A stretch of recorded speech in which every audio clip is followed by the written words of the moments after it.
Hello, everybody. Welcome to the Grim Report again. Well, Grim Files. Now, this thing is spelled like this. I'm going to continue to do this from now on for the ones I cannot pronounce properly. It's Inkanyamba.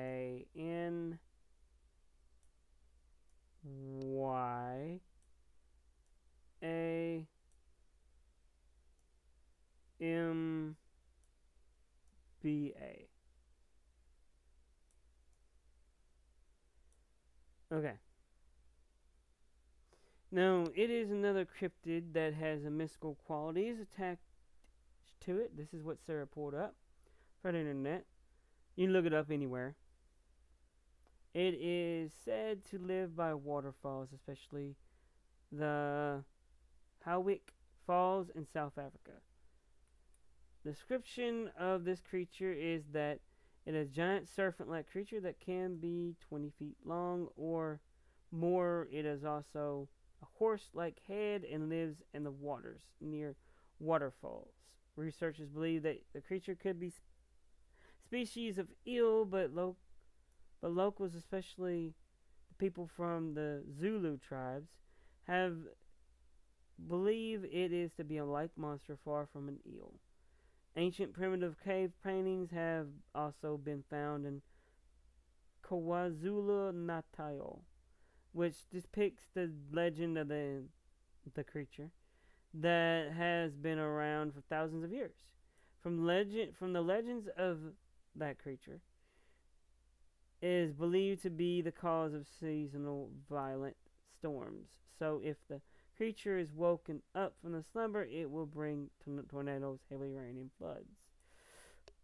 Somebody woke it up. Don't know who did. We didn't really care. We were just about to head out. Like I said, after weeks of that first guy, yeah, we were about to head out. Go somewhere else. And we got a call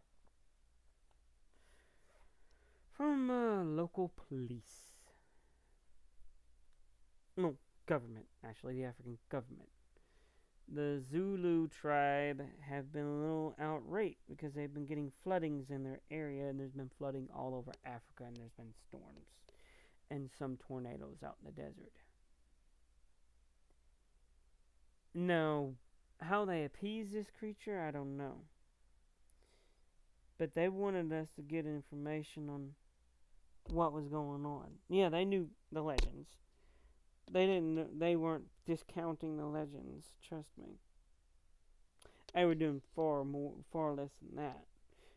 African people are they believe in legends and creatures and such and magic as well. Voodoo and such. We were not about to take any of this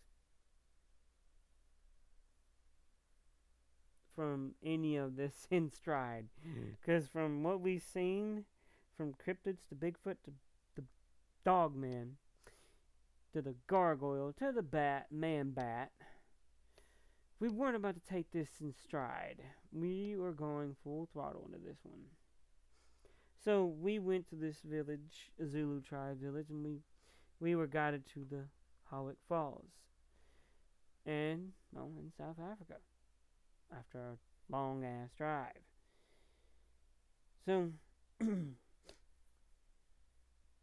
as it turns out, this creature had been woken up. And it wasn't happy. Because not only were people trying to appease it, it was killing people on top of that. Not was just the storms and tornadoes and the rain, the flooding. This creature was dangerous. No, as it was described, they wanted us to capture the creature or calm it down. They didn't want us to kill it. So we hooked up with a local tribesman who gave us some darks that would put this thing to sleep.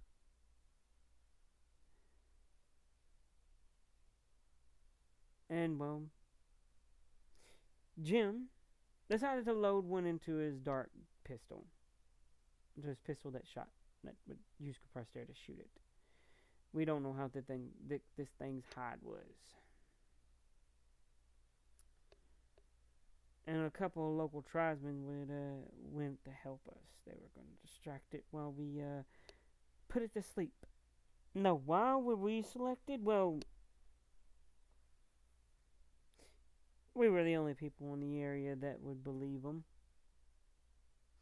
And yes, we were getting paid by the government for this. So we were happy. Now, how much is debatable. Yeah.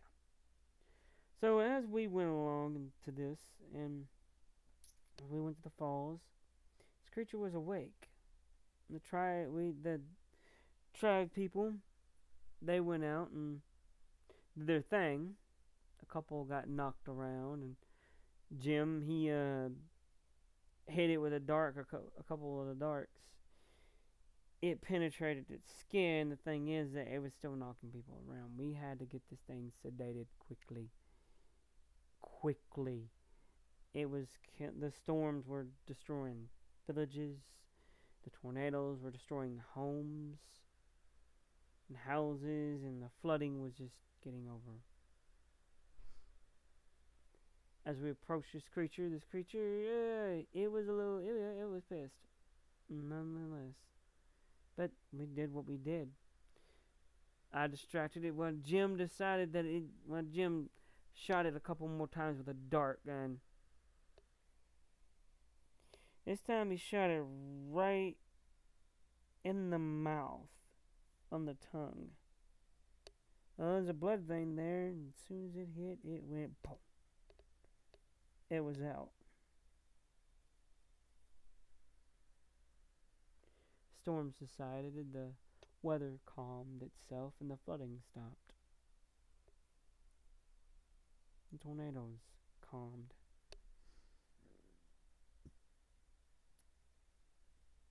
The creature went back to sleep for a very long time. So we hoped. So we packed up our gear and headed out. Headed back to the city. We had another one we had to do.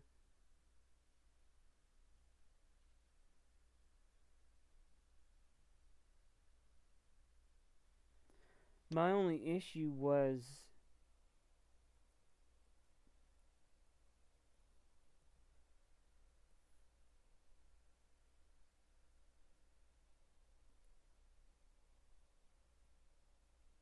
what were we going to do? I mean, we had this thing locked down, this creature. Thing is that it vanished.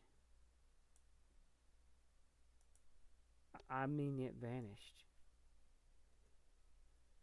The Zulu tribe, the government got a hold of us and said, after a couple hours after we left, there was a group of men that had landed a helicopter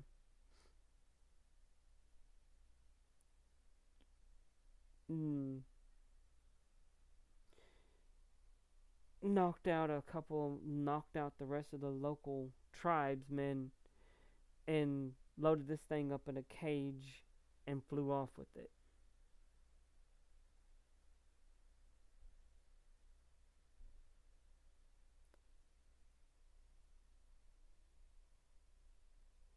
They said they landed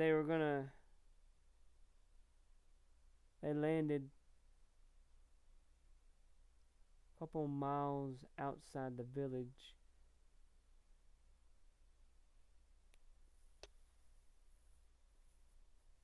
How were they going to get this? They landed near a port, and there was only one way they were going to get this creature back. Get this creature where they were going, into a collection, I suppose. So me and a couple of the government sent a military force with me and my group. I wasn't about to let this stand. We rode up on the boat. A couple of guys rowed out, came out of the hull of the came out off the ship and started firing on us. We rushed in. Me and Jim took one of the assault rifles and started firing back. I told Sarah to hang back. She asked me what I was going to do. Well, I was going to do what I do. Try not to get shot. I rushed in there, kukri and a pistol in one hand, my kukri in the other. The pistol was just a distraction. As the government was firing at these guys, I ran aboard the ship. Two of them saw me. I shot one in the leg and I cut the other one's hand off and kicked him on the ground and shot him a couple of times in the shoulder and the other guy in the leg again. They weren't getting up for a while. I rushed below the ship and sure enough the creature was in a container. This ship was almost as big as the creature. Oh, was that the creature bigger than as big as the ship? There was no way of getting this creature out of the ship. Unless we used a couple of things. I was dodging around these guys. And they were left and right, left and right, left and right. There was a couple everywhere. They were all headed up to fight the army. The army guys that the general had sent.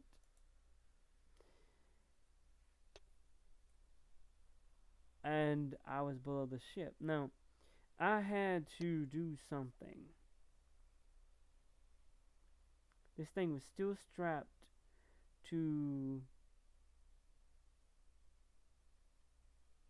a gurney where it could be moved.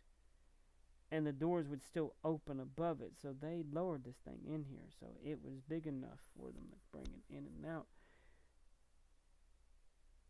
I had to create a distraction to get these guys' attention.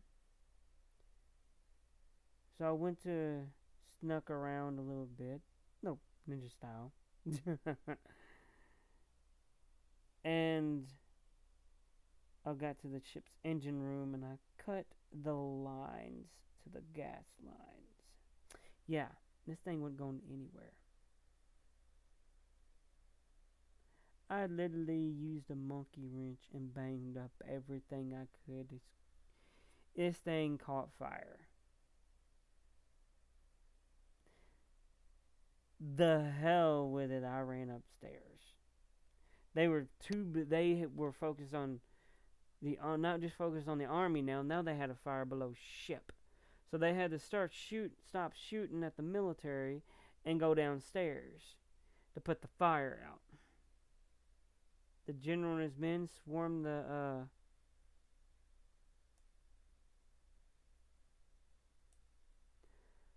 ship and took it. The creature was took back to the inner city. It's back to the lake, what have you, river, fall, waterfalls, whatever. It was taken back, and well, the rest I say is history. With that, ladies and gentlemen, this is not our last case. This is our last case in Africa. So, good luck, good night, and don't forget to like and subscribe.